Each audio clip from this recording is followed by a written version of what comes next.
नमस्कार, आप देख रहे हैं हिंदुस्तान समाचार। मैं हूं अंशु। खबरों की शुरुआत करते हैं। रुड़की रोडवेज बस अड्डा शिफ्ट करने के विरोध में किसान यूनियन और कर्मचारी यूनियन के नेता हुए एकजुट। व्यापारियों का भी मिला समर्थन। बैठक कर उग्र आंदोलन की दी चेतावनी। आपको बता दें कि शासन द्वारा रुड़की रोडवेज बस स्टैंड को शहर से बाहर शिफ्ट किए जाने के विरोध में कर्मचारियों, आसपास के व्यापारियों और किसान यूनियन के नेताओं की बैठक हुई। सभी ने रोडवेज को शहर से बाहर शिफ्ट किए जाने का विरोध किया। साथ ही रोडवेज बस अड्डा बाहर शिफ्ट किए जाने पर उग्र आंदोलन की चेतावनी भी दी गई। आपको बता दें कि रुड़की के रोडवेज परिसर में आयोजित बैठक को संबोधित करते हुए भारतीय किसान यूनियन क्रांति के राष्ट्रीय अध्यक्ष विकास सैनी ने कहा कि प्रदेश में हरिद्वार जिले के साथ शुरू से ही भेदभाव किया जा रहा है, चाहे मूल निवास का मामला हो या सरकारी नौकरियों में प्राथमिकता दिए जाने का। उन्होंने कहा कि जहां हरिद्वार जिले के रुड़की को कुंभ क्षेत्र से बाहर रखकर विकास कार्यों से वंचित रखा गया, तो अब रोडवेज अड्डे और नवीन मंडी को शिफ्ट किया जा रहा है। उन्होंने कहा कि भारतीय किसान यूनियन क्रांति किसी कीमत पर रोडवेज और मंडी को शहर से बाहर नहीं जाने देगी। उत्तराखंड परिवहन निगम कर्मचारी संयुक्त मोर्चा के पदाधिकारियों ने कहा कि 1986 से यह बस अड्डा यहाँ पर है और शहर की पहचान है। इसके साथ ही IIT, CBRI, NIH आदि जैसे राष्ट्रीय अंतर्राष्ट्रीय संस्थान यहाँ है। रोडवेज शिफ्ट होने से छात्र छात्राओं को परेशानी होगी।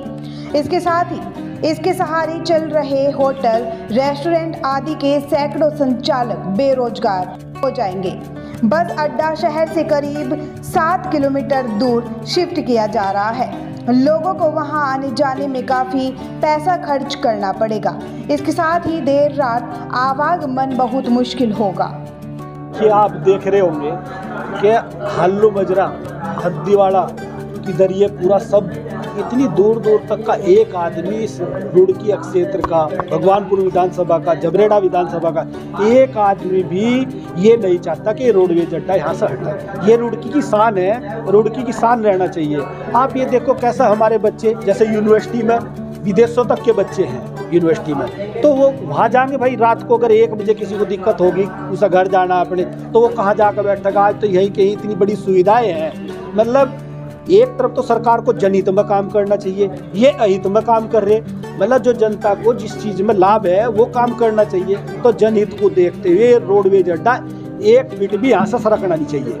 अनैतिक लोगों का इसमें निजी स्वार्थ के कारण इन्होंने बड़े बड़े जो मॉल खोलने वाले लोग हैं, व्यापारी हैं, जो उन्हें ये जगह बेच दी। रुड़की मंडी और ये नक्शे तक इनके तैयार हो गए।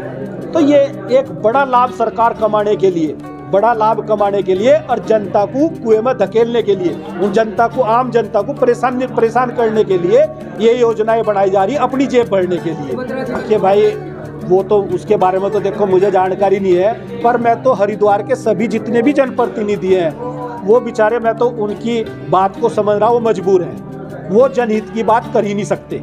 जितने भी हमारे यहाँ हरिद्वार जिले के जनप्रतिनिधि हैं, सभी से मेरी भावना, मतलब मेरा ये समझ लो उनके प्रति ये सम्मान है कि भाई, सम्मान मान लो या कुछ भी मान लो, कि वो हरिद्वार जिले की जनता की जो मूल समस्या है उनके लिए नहीं लड़ सकते, क्योंकि उनकी भाजपा और कांग्रेस से उनकी बाध्यता है, पार्टी के एजेंडे हैं, वो उनके खिलाफ नहीं चल सकते। आज भाजपा और कांग्रेस का सिर्फ एक ही मकसद है कि हरिद्वार के लोगों की जेब कैसा खाली की जा, इन्हें कैसा परेशान किया जा, इन्हें कैसा शिक्षा से वंचित रखा जाए, इन्हें कैसा चिकित्सा से वंचित रखा जाए, कैसा किसान को परेशान किया जा। नहीं तो आप देख लो, बराबर में भाजपा की सरकार है उत्तर प्रदेश में, वहाँ ट्यूबवेलों के बिल फ्री कर दिए। जिन किसानों ने बिजली का बिल जमा कर दिया था उनका वापस दिया। तो कहीं ना कहीं यहाँ की सरकार की मंशा हरिद्वार के जिले के जनता को लेकर खराब है। हाँ, इसमें जो हमारे संज्ञान में आया, संगठन के सभी रुड़की डिपो के कर्मचारियों के द्वारा एक मोर्चा बनाया गया है। उसमें शासन की जो 17 मई को एक मीटिंग है बस अड्डा शिफ्ट करने के संबंध में।